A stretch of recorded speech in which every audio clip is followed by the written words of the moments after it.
ಮದ್ವೆ ಆಗೋಂತ ಅರ್ಜೆಂಟು ಏನಾಗಿತ್ತೀಗ?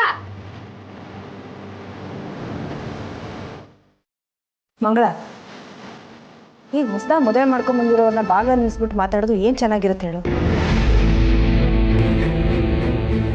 ಮಾವ ಹೇಳ್ದಾಗೆ ಮೊದಲು ಅವ್ರನ್ನ ಒಳಗಡೆ ಕರ್ಕೊಳ್ಳೋಣ, ಏನು ಎತ್ತ ಅಂತ ಆಮೇಲೆ ವಿಚಾರಿಸಿದ್ರಾಯ್ತು. ಸುಮ್ಮನೆ ಇರ ನೀನು.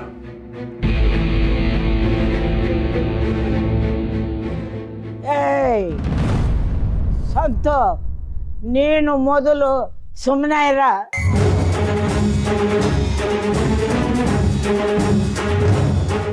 ಮೊದಲು ಆ ಹುಡುಗಿನ ಮನೆ ತುಂಬಿಸ್ಕೊಳ್ಳು, ಬಾಯಿ ತುಂಬ ಮಾತಾಡೋದಲ್ಲ.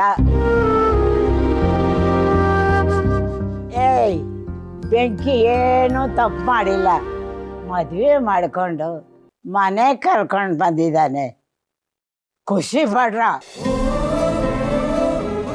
ಹೌದೌದು, ಅವನು ಯುದ್ಧದಲ್ಲಿ ಗೆದ್ದು ಬಂದಿದ್ದಾನೆ. ಆರತಿ ಮಾಡಿ ಒಳಗೆ ಕರ್ಕೊಳ್ಳಿ. ಏಯ್ ಸಂತು, ಬೆಂಕಿ ಬಗ್ಗೆ ನೀನು ಒಂದು ಮಾತಾಡಿದ್ರೆ ನಾನು ಸುಮ್ಮನೆ ಇರಲ್ಲ ಗೊತ್ತಾ?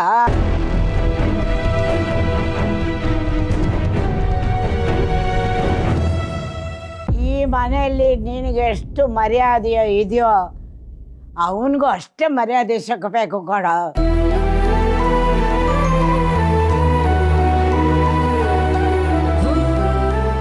ಅವನು ಈ ಮನೆ ಮಗನೇ ಗೊತ್ತಾ? ಏಯ್, ನಿಮ್ಮ ಅಪ್ಪ ಅಮ್ಮ ಕಂಡ ದೇವ್ರಿಗೆಲ್ಲ ಹರಕೆ ಹೊತ್ಕೊಂಡ್ರು, ಮಕ್ಕಳಾಗಲಿಲ್ಲ. ಆ ಸಮಯದಲ್ಲಿ ಈ ಮನೆಗೆ ಬಂದವರು ಅವನೇ ಕಣೋ ಬೆಂಕಿ. ಅವನು ಕಾಲಿಟ್ಟಿದ್ರಿದ್ದಾನೆ ನೀವೆಲ್ಲ ಹುಟ್ಟಿದ್ದು. ಅಯ್ಯೋ ಅಜ್ಜಿ, ಇದನ್ನ ಕೇಳಿ ಕೇಳಿ ಕೇಳಿ ನನ್ ಕಿವಿ ಬಿದ್ದೋಗಿದೆ. ಅಲ್ಲ, ಯಾವಾಗ ನೋಡಿದ್ರು ಇವನ್ ಕಾಲಿಟ್ ಗಳಿಗೆಯಿಂದನೇ ಈ ಮನೆಗೆ ಒಳ್ಳೇದಾಯ್ತು ಮನೆಗೆ ಒಳ್ಳೇದಾಯ್ತು ಅಂತ ಹೇಳ್ತಿದ್ಯಲ್ಲ, ಏನ್ ಒಳ್ಳೇದಾಗಿದೆ?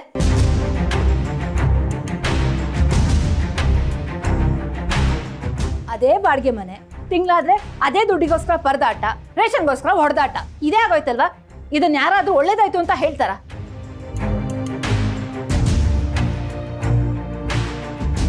ಸಾಲ್ದು ಅಂತ ಮದುವೆ ಬೇರೆ ಮಾಡ್ಕೊಂಡ್ ಬಂದಿದ್ದಾನೆ. ಇವನೇ ನಿಂತಿಲ್ಲ, ಇವನ್ ಜೊತೆ ಇವಳು ಬೇರೆ.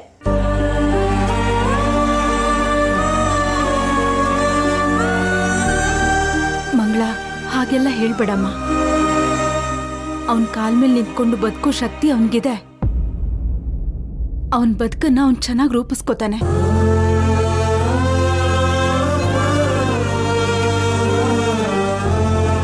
ಅತ್ತೆ, ಏನೇ ಆದ್ರೂ ಇಷ್ಟೊಂದು ಅವಸರದಲ್ಲಿ ಮದುವೆ ಆಗೋ ಅವಶ್ಯಕತೆ ಏನಿತ್ತು? ಸಿಂಚನ, ಹಾಗೆಲ್ಲ ಹೇಳಕ್ಕಾಗಲ್ಲಮ್ಮ. ನಮ್ಮ ಹಣೆ ಬರದಲ್ಲಿ ಏನು ಬರೆದಿರುತ್ತೋ ಅದು ನಡೆದೇ ನಡೆಯುತ್ತೆ. ಅದನ್ನು ಯಾರು ತಡೆಯಕ್ಕಾಗಲ್ಲ.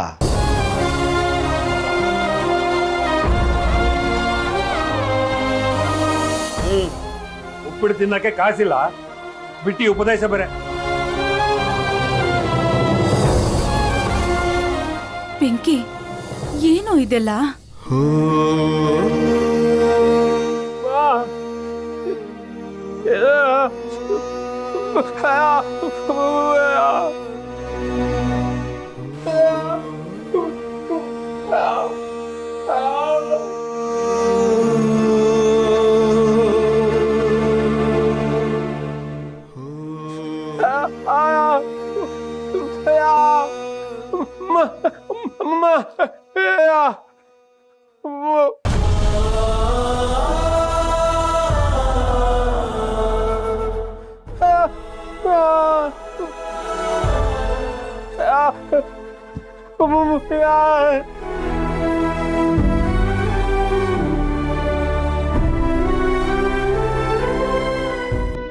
ಅಪ್ಪ, ಏನ್ ಹೇಳ್ತಿದ್ದ ನಾನು?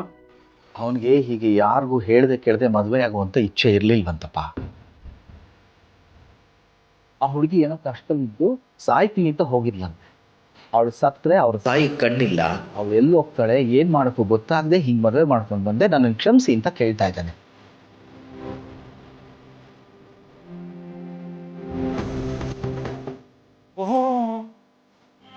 ಕಷ್ಟದಲ್ಲಿರೋರ್ನೆಲ್ಲ ಮದುವೆ ಆಗಿ ಮನೆ ಕರ್ಕೊಂಡ್ ಬರೋದಕ್ಕೆ ನೀನೇನು ಶ್ರೀಕೃಷ್ಣ ಪರಮಾತ್ಮನೇನಾ? ನೋಡು, ನಿನಗಿಷ್ಟ ಬಂದಂಗೆ ನೀನು ಮಾಡಿದ್ಯಾ. ನಮ್ಮ ನಿರ್ಧಾರನ ನಾವು ಹೇಳ್ತೀವಿ. ನೀನು ಈ ಮನೆಯಲ್ಲಿ ಇರಂಗಿಲ್ಲ. ನಡಿಯ. ಸಂತು ಸಂತು ಏನೋ ಹೇಳ್ತಿದ್ಯಾ? ಸರಿಯಾಗಿ ಹೇಳ್ತಾ ಇದ್ದೀನಮ್ಮ.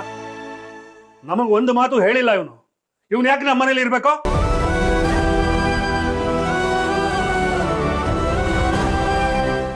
ರೀ ಏನು ಮಾತು ಅಂತ ಆಡ್ತಿದ್ದೀರ? ಈಗ ಯಾರು ಮಾಡಿದಿರೋಂಥ ತಪ್ಪು ಅವ್ನು ಏನು ಮಾಡಿದ್ದಾನೆ? ನೀನ್ ಈ ವಿಷಯದಲ್ಲಿ ತಲೆ ಹಾಕ್ಬೇಡ, ಗೊತ್ತಾಯ್ತಾ? ಹೌದು, ಅವ್ರು ಮಾಡಿದ ತಪ್ಪೆ. ಹರೀಶ್ ಇದ್ರು ಇದನ್ನೇ ಹೇಳಿರೋರು. ಇವ್ರಿಗೆ ನಮ್ಮ ಮೇಲೆ ಗೌರವನೇ ಇಲ್ಲ. ಬಿಟ್ಟಿ ಕೂಳ್ ತಿನ್ಕೊಂಡ್ ಬಿದ್ದವನಿಗೆ ಈ ಮದುವೆ ಬೇರೆ ಕೇಡು. ಯಾಕೆ ಹೀಗೆ ಮಾತಾಡ್ತಿದ್ದೀರಾ? ಅಣ್ಣ ಏನು ಬಿಟ್ಟಿಯಾಗಿ ತಿಳ್ಕೊಂಡಿರ್ಲಿಲ್ಲ. ಅವನು ಸ್ವಂತವಾಗಿ ದುಡಿತಿದ್ದಾನೆ. ಅವನನ್ನ ಅವನೇ ಸಂಪಾದನೆ ಮಾಡ್ತಿದ್ದಾನೆ ಅಂದಮೇಲೆ ಅವನಿಗೆ ಇಷ್ಟ ಬಂದಾಗ ಮದುವೆ ಆಗೋದ್ರಲ್ಲಿ ತಪ್ಪೇನಿದೆ?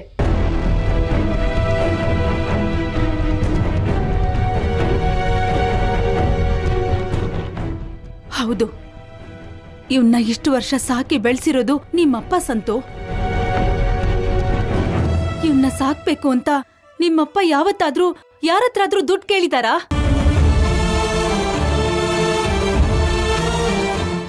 ನೀವ್ ಏನೇ ಮಾತಾಡಿದ್ರು ಅವನ್ ಈ ಮನೆ ಮಗ, ನಮ್ಮಿಬ್ಬರ ದೊಡ್ಡ ಮಗ.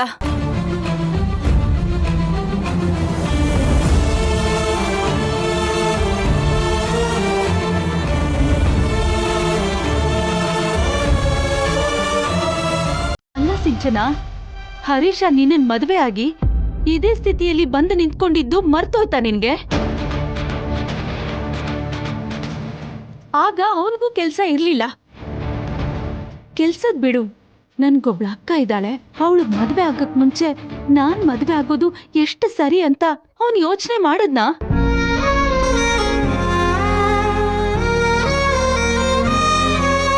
ಲಕ್ಷ್ಮಿ, ಇಲ್ವಲ್ಲ, ಪ್ರೀತಿಸ್ತಿದೀವಿ, ಮದ್ವೆ ಆಗಿ ಬಂದಿದೀವಿ ಅಂತ ಹೇಳ್ದ.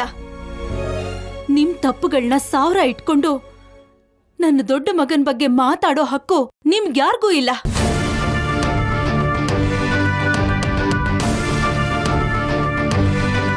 ವೆಂಕಿ ಏನು ಅಂತ ನನಗ್ ಗೊತ್ತು. ಚೆಲ್ವಿನ ಅವನು ಇಷ್ಟಪಡ್ತಿದ್ದ ಅನ್ನೋದು ನನಗ್ ಗೊತ್ತು.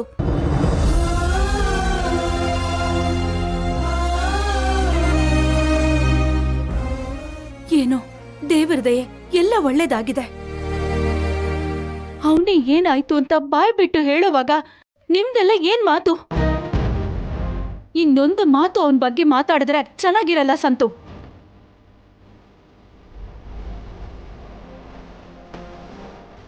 ನಿಮಗೆ ನಿಮ್ಮ ಹೊಟ್ಟೆಯಲ್ಲಿ ಹುಟ್ಟಿದ ಮಕ್ಕಳಿಗಿಂತ ಅವನ ಮೇಲೆ ಪ್ರೀತಿ ಜಾಸ್ತಿ. ಸಂತು, ಮಕ್ಕಳು ಹೊಟ್ಟೆಲಿ ಹುಟ್ಟಿದ ಮಾತ್ರಕ್ಕೆ ಮಕ್ಕಳಾಗಲ್ಲಪ್ಪ. ತಂದೆ ತಾಯಿ ಕಷ್ಟ ಸುಖದಲ್ಲಿ ಭಾಗಿಯಾಗೋರು, ಜೀವನದಲ್ಲಿ ಆಸರೆ ಆಗುವಂಥವ್ರು ಮಾತ್ರ ಮಕ್ಕಳು ಅಂತ ಅನ್ನಿಸ್ಕೊಳ್ತಾರೆ. ಈಗ ಇದನ್ನೆಲ್ಲ ಚರ್ಚೆ ಮಾಡ್ಕೊಂಡು ನಿಂತ್ಕೊಳ್ಳುವಂಥ ಸಮಯ ಅಲ್ಲ. ಮದುವೆ ಆಗಿ ಜೋಡಿ ಆಚೆ ಬಾಗ್ಲತ್ರ ನಿಂತ್ಕೊಂಡಿದ್ದಾರೆ. ಒಳಗೆ ಕರ್ಕೋಬೇಕಾದ್ದು ನಮ್ಮ ಕರ್ತವ್ಯ.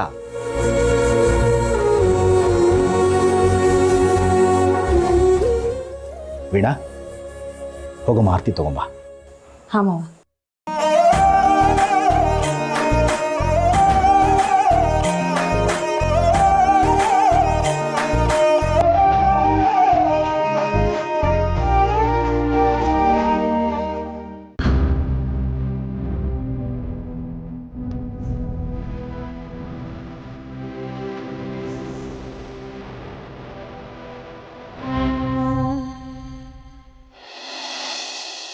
ಏ ಮುರುಗೌಡ, ಅಪ್ಪಯ್ಯ, ನಾಳೆಯಿಂದಲೇ ನಾವು ಮದುವೆ ಕೆಲಸನೆಲ್ಲ ಶುರು ಹಚ್ಕೊಂಡ್ಬಿಡ್ಬೇಕಲ್ಲ. ಜನಗಳ ಬಾಯಿಂದ ಈ ವಿಷಯ ಹೈಕಮಾಂಡ್ ಗಂಟ ಹೋಗ್ಬಿಟ್ಟದೆ ಅಂದಮೇಲೆ ನಾವು ಸ್ವಲ್ಪ ಹುಷಾರಾಗಿರ್ಬೇಕಲ್ಲ. ಆದಷ್ಟು ಬೇಗ ಈ ಮದುವೆ ಮಾಡಿ ಮುಗಿಸ್ಕೊಂಡ್ಬಿಡ್ಬೇಕು. ಏನಮ್ಮೆ? ನೀವು ಹೇಳೋದು ಸರಿಯಾಗದೆ ಕಣಪ್ಪಯ್ಯ. ದಿನ ಚೆನ್ನಾಗದೆ ಅಂದಮೇಲೆ ಏನೇನು ಕೆಲಸ ಅದು ಅದೆಲ್ಲ ಮುಗಿಸ್ಕೊಂಬಿಡೋಣ.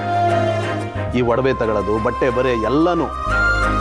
ಆಮೇಲೆ ಈ ಪ್ರಿಂಟಿಂಗ್ ಪ್ರೆಸ್ಸನ್ನು ಫೋನ್ ಮಾಡಿದ್ದ, ಇನ್ವಿಟೇಷನ್ ಎಲ್ಲ ರೆಡಿ ಆಗದಂತೆ, ನಾಳೆಗೆ ತಗೊಬತ್ತೀನಿ ಅಂತ ಹೇಳೋನೆ. ಕಾರ್ಡ್ ಪ್ರಿಂಟ್ ಆಗಿ ಬಂದ ತಕ್ಷಣ ಪೂಜೆ ಮುಗಿಸಿ ಎಲ್ರಿಗೂ ಹಂಚ್ಬಿಡೋದಯ್ಯ. ಅಲ್ಲ ರಮೇ? ಊರಿ ಅರಿಶಿನ ಸ್ನಾನ ಏನೇನಿದೆಯೋ ಯಾವುದು ಬಿಡಬಾರ್ದು, ಎಲ್ಲ ಶಾಸ್ತ್ರಗಳು ತುಂಬ ಚೆನ್ನಾಗಾಗಬೇಕು ರೀ. ಯಾವುದೇ ಥರ ಕುಂದು ಕೊರತೆ ಆಗ್ದಂಗೆ ಮಾಡೋಣ ಬಿಡಮ್ಮಿ. ಇದು ನಮ್ಮ ಮಗ ಸಿದ್ದೇಗೌಡನ ಮದುವೆ ಅಲ್ವೇ?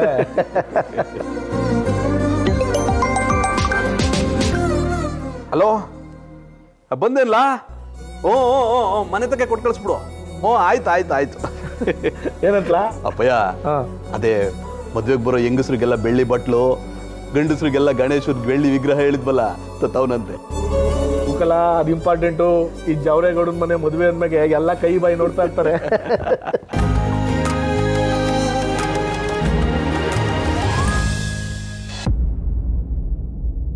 ಸಿದ್ದು, ನಿಮ್ಮ ಮದುವೆ ಇನ್ವಿಟೇಷನ್ ಕಾರ್ಡ್ ಎಷ್ಟು ಚೆನ್ನಾಗಿದೆ ಅಲ್ವಾ? ಏನದ್ಗೆ ನೀವು ನಂಗೆ ಇದೆಲ್ಲ ಇಷ್ಟ ಇಲ್ಲ ಅಂತ ನಿಮ್ಗೆ ಗೊತ್ತಿದ್ರು ಹಿಂಗೆಲ್ಲ ಮಾತಾಡ್ತಿದ್ರಲ್ಲ ಅದಕ್ಕೆ? ಸಿದ್ದು, ನಿಮ್ಮ ಮದುವೆ ಇನ್ವಿಟೇಷನ್ ಡಿಸೈನ್ಸ್ ಎಷ್ಟು ಚೆನ್ನಾಗಿದೆ ಅಲ್ವಾ ಅಂತೆಲ್ಲ ಕೇಳಿದ್ದು ಈಗಲಾದರೂ ನೀವು ಎಚ್ಚೆತ್ಕೊಳ್ಳಿ ಅಂತ. ನಿಮ್ಮ ಮದುವೆ ಕಾರ್ಯಗಳು ಇನ್ವಿಟೇಷನನ್ನು ಪ್ರಿಂಟ್ ಮಾಡಿಸಿ ಇನ್ನೇನು ಹಂಚೋ ಹಂತಕ್ಕೆ ಬಂದಿದೆ ಸಿದ್ದು. ಈಗಲೂ ನೀವೇನು ಮಾಡದೆ ಮುಂದೆ ಏನಾದರೂ ಒಂದು ಮಾಡ್ತೀನಿ ಅಂತ ಅನ್ಕೊಂಡು ಕೂತಿದ್ರೆ ಆಮೇಲೆ ಕಾಲ ಮೀರೋಗುತ್ತೆ. ನೀವೇನು ಮಾಡೋಕ್ಕಾಗಲ್ಲ. ಸುಮ್ಮನೆ ಇಷ್ಟ ಇಲ್ಲದೆ ಹೋದರೂ ಆ ಪೂರ್ವಿ ಕುತ್ತಿಗೆಗೆ ತಾಳಿ ಕಟ್ಟಬೇಕಾಗುತ್ತೆ. ಬೇಗ ಏನಾದರೂ ಒಂದು ನಿರ್ಧಾರ ಮಾಡಬೇಕಲ್ವಾ? ಇಲ್ಲ ಅದಕ್ಕೆ ಹಂಗಾಗೋದಕ್ಕೆ ಮಾತ್ರ ಸಾಧ್ಯನೇ ಇಲ್ಲ. ನನ್ನ ಭಾವನವ್ರನ್ನ ಬಿಟ್ಟು ಬೇರೆ ಯಾರು ಮದುವೆ ಆಗೋದಿಲ್ಲ. ನನ್ನ ಅವರ ಮದುವೆ ಯಾವಾಗಲೂ ಆಗೋಗದೆ ಅತ್ತಿಗೆ. ಸಿದ್ದು, ನೀವು ಈ ಡೈಲಾಗ್ನ ಆಲ್ರೆಡಿ ಒಂದು 100 ಸಲ ಹೇಳಿದ್ದೀರ. ಅಲ್ಲ ಸಿದ್ದು, ನನಗೆ ಭಾವನೆ ಇಲ್ಲ. ಭಾವನೆನ ಬಿಟ್ಟು ನನಗೆ ಬೇರೆ ಏನೂ ಇಲ್ಲ. ನನ್ನ ಭಾವನೆ ಮದುವೆ ಆಗೋದು ಅಂತ ಬರೀ ನನ್ನ ಹತ್ರ ಹೇಳ್ಕೊಂಡಿದ್ರೆ ಆಗೋಯ್ತಾ? ಅದ್ರ ಬಗ್ಗೆ ಏನಾದರೂ ಒಂದು ನಿರ್ಧಾರ ಮಾಡಬೇಕಲ್ವಾ? ನೋಡಿ ಸಿದ್ದು, ಕೆಲವು ದೃಢ ನಿರ್ಧಾರಗಳನ್ನ ಮಾಡೋ ಟೈಮಲ್ಲಿ ಮಾಡ್ಬಿಡ್ಬೇಕು. ಆಮೇಲೆ ಟ್ರೈನ್ ಹೋದ್ಮೇಲೆ ಟಿಕೆಟ್ ತಗೊಂಡ್ರೆ ಯಾವ ಪ್ರಯೋಜನನೂ ಆಗಲ್ಲ. ಈಗಲಾದರೂ ಭಾವನಾ ಹತ್ರ ನಿಮ್ಮ ಪ್ರೀತಿ ವಿಚಾರನ ಹೇಳ್ಕೊಳ್ಳೇಬೇಕು. ಇಲ್ಲ ಅಂದರೆ ಆಮೇಲೆ ಪೂರ್ವಿ ಕುತ್ತಿಗೆಗೆ ತಾಳಿ ಕಟ್ಟೋದು ಬಿಟ್ಟು ನಿಮಗೆ ಬೇರೆ ವಿಧಿನೇ ಇರಲ್ಲ. ಪೂರ್ವಿನ ಮದುವೆ ಮಾಡ್ಕೊಂಡ್ಮೇಲೆ ನೀವೇನು ಮಾಡೋಕ್ಕಾಗೋದೂ ಇಲ್ಲ. ಅಲ್ಲ ಸಿದ್ದು, ಭಾವನಾ ಹತ್ರ ಹೋಗಿ ನಾನು ನಿಮ್ಮನ್ನ ಪ್ರೀತಿಸ್ತಾ ಇದ್ದೀನಿ, ನಿಮ್ಮನ್ನೇ ಮದುವೆ ಆಗೋದು ಅಂತ ಹೇಳ್ಬಿಟ್ರೆ ಏನಾಗುತ್ತೆ ಮಹಾ? ಒಪ್ಕೋತಾರೆ, ಇಲ್ಲ ನೀವು ಅವ್ರನ್ನ ಕನ್ವಿನ್ಸ್ ಮಾಡ್ಬೇಕಾಗಿ ಬರುತ್ತೆ. ಅದೂ ಇಲ್ವಾ, ಅವ್ರನ್ನ ಮದುವೆ ಮಾಡಿಕೊಂಡು ಡೈರೆಕ್ಟ್ ಆಗಿ ಮನೆಗೆ ಕರ್ಕೊಂಬನ್ನಿ. ಯಾರು ಏನು ಮಾಡ್ಕೊಳಕ್ಕಾಗಲ್ಲ ಸಿದ್ದು. ಏನೋ ದೊಡ್ಡವರು ಒಂದು 4 ದಿವಸ ಬೇಜಾರು ಮಾಡ್ಕೋತಾರೆ. ಆಮೇಲೆ ಪ್ರೀತಿನ ಎಲ್ಲರೂ ಕೂಡ ಅರ್ಥ ಮಾಡ್ಕೋತಾರೆ. ನೀವು ಹೀಗೆ ಕೊರಗ್ತಾ ಟೈಮ್ ವೇಸ್ಟ್ ಮಾಡ್ತಾ ಕೂತಿದ್ರೆ ನಾನಾದರೂ ಏನು ಮಾಡೋಕ್ಕಾಗುತ್ತೆ ಹೇಳಿ? ನೋಡಿ ಸಿದ್ದು, ಮದುವೆ ಡೇಟ್ ತುಂಬಾನೇ ಹತ್ರ ಬರ್ತಾ ಇದೆ. ಟೈಮ್ ವೇಸ್ಟ್ ಮಾಡಬೇಡಿ. ಲವ್ ಸಿದ್ದು, ಯಾಕಲಾ ಹಿಂಗೆ ಸಪ್ಪಗೆ ನಿಂತಿದ್ಯಾ? ಏನಾಯ್ತು? ಅದು ಮದುವೆ ಕಾರ್ಯಗಳೆಲ್ಲ ಶುರು ಆಗಿದೆಯಲ್ಲ ರೀ, ಅದಕ್ಕೆ ಪಾಪ ಸ್ವಲ್ಪ ಟೆನ್ಷನ್ ಅಲ್ವಾ ಸಿದ್ದು? ಲವ್, ಆ ಹುಡುಗಿನ ಗಾಡೀಲಿ ಕೂರಿಸ್ಕೊಂಡು ಊರೆಲ್ಲ ಸುತ್ತವಾಗಿಲ್ದೇ ಇರೋ ಟೆನ್ಷನ್ನು ಮದುವೆ ಆಗಬೇಕು ಅಂದಾಗ ಬಂದ್ಬಿಡ್ತಾ? ಊರಲ್ಲಿ ಯಾರು ಸಿಕ್ಕರು ನಿಮ್ಮ ತಮ್ಮ ಸಿದ್ದೇಗೌಡ ಆ ಮುನ್ಸ್ವಾಮಿ ಮಗಳ ಜೊತೆ ಎಲ್ಲಾ ಕಡೆ ಸುತ್ತಾಡ್ತಾವ್ನೆ ಅಂತ ಹೇಳುವಾಗ ಅನ್ನಿಸ್ದೇ ಇರೋ ಭಯ ಈಗ ಶುರು ಆಗೋಯ್ತಾ? ಏನ್ ಹುಡುಗರೋ ಏನೋ, ಪ್ರೀತಿ ಅಂತ ಮಾಡ್ತವೆ, ಮದುವೆ ಅಂದ್ರೆ ಮಾರು ದೂರ ಹೋಯ್ತವೆ. ಲವ್ ಸಿದ್ದು, ಒಂದು ಮಾತು ಹೇಳ್ತೀನಿ ತಿಳ್ಕೊ, ಮನ್ಸೂನ್ ಜೀವನ ಸಾರ್ಥಕ ಆಗ್ಬೇಕಾದ್ರೆ ಮದ್ವೆ ಅಂತ ಆಗ್ಬೇಕಲ್ಲ.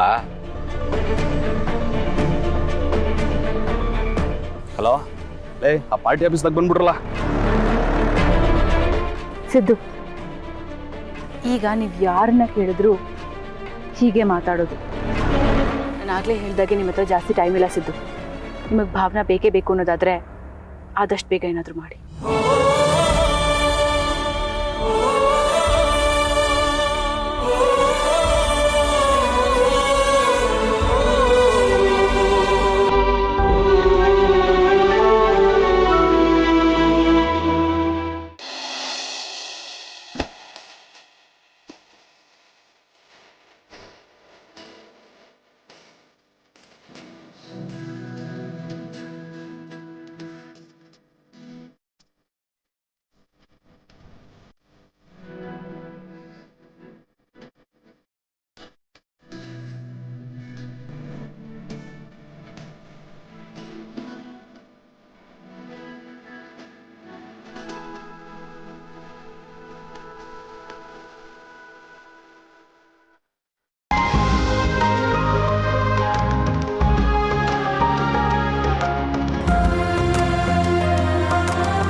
ಚೆಲ್ವಿ, ಬಲ್ಗಾಲಲ್ಲಿ ಸೇರನ್ನ ಒದ್ದು ಒಳಗ್ ಬಾಮ್ಮ. ನೋಡಮ್ಮ ಶೆಲ್ವಿ, ನಾನು ಕಾಲಿಟ್ಟಿರೋ ಮನೆ ಸುಖವಾಗಿರ್ಲಿ ಅಂತ ದೇವ್ರನ್ನ ಬೇಡ್ಕೊಂಡು ಬಮ್ಮ.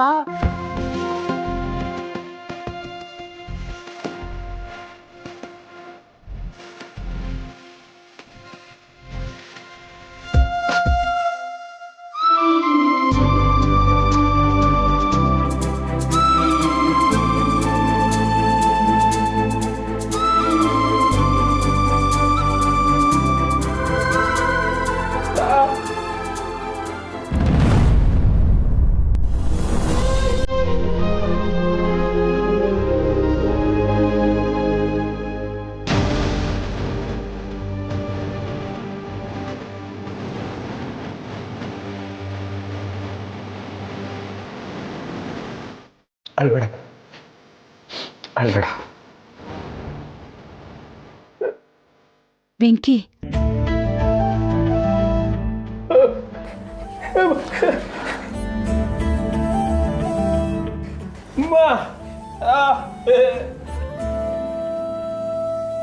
ನೂರು ಕಾಲ ಚೆನ್ನಾಗಿರಪ್ಪ. ದೀರ್ಘ ಸುಮಂಗಲಿ ಭವ, 100 ಕಾಲ ಚೆನ್ನಾಗಿರಮ್ಮ.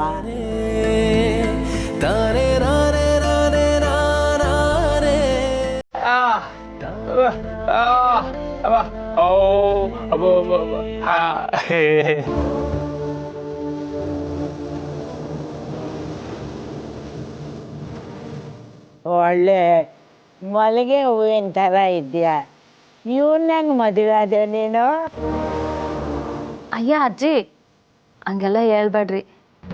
ಇವರು ತುಂಬ ಒಳ್ಳೆಯವರು. ಇವತ್ತು ನನ್ನ ಕೈ ಹಿಡ್ದಿರೋದಕ್ಕೆ ನಾನು ಇನ್ನೂ ಜೀವಂತವಾಗಿರೋದು. ನನ್ನ ಜೀವ ಉಳಿಸಿ ಜೀವನ ಕೊಟ್ಟಿರೋದು ಯಾರು ಇವರು.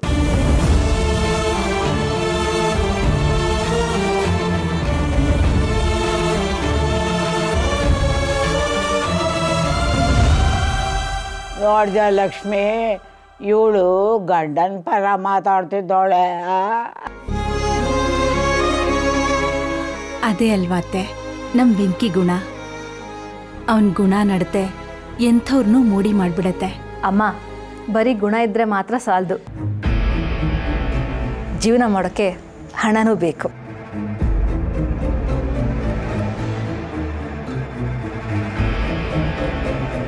ಏಯ್, ನಿನ್ನ ಹತ್ರ ಎಲ್ಲ ಇದ್ರು ನೀನು ಸುಖವಾಗಿದ್ದೇನೆ. ಹೋಗು, ಇಲ್ಲಿಗೆ ಬಂದಾಗೆಲ್ಲ ಏನಾದರೂ ಓದ್ಕೊಂಡು ಹೋಗ್ತಿರ್ತೀಯ. ಹೋಗೆ ಬಂದ್ಬಿಟ್ಲಿ. ನಿಂದೊಳ್ಳೆ ಕತೆ ಆಯ್ತಲ್ಲ ಅಜ್ಜಿ, ಇದು ನನ್ನ ತವ್ರ ಮನೆ. ಬೇಕಾದಾಗ ಬರ್ತೀನಿ, ಏನು ಬೇಕಾ ಎತ್ಕೊಂಡು ಹೋಗ್ತೀನಿ, ತಪ್ಪೇನು? ಏಯ್, ನಿನಗೆ ಮದುವೆ ಮಾಡಿರೋದು ಗಂಡನ ಹತ್ರ ಸಂಸಾರ ಮಾಡೋಕೆ ಕಡೆ. ಮನೆಯಲ್ಲಿರೋದೆಲ್ಲ ದೋಚ್ಕೊಡೋಗಲ್ಲ. ಹೋಗ. ಅಮ್ಮ, ಆ ವಿಷಯ ಎಲ್ಲ ಇವಾಗ ಮಾತಾಡಬೇಕಾ? ವೆಂಕಿ ಮದುವೆ ಮಾಡ್ಕೊಂಡು ಬಂದಿಯಾನೆ, ಎಲ್ಲ ಖುಷಿಯಾಗಿ ಸಂಭ್ರಮಿಸೋಣ.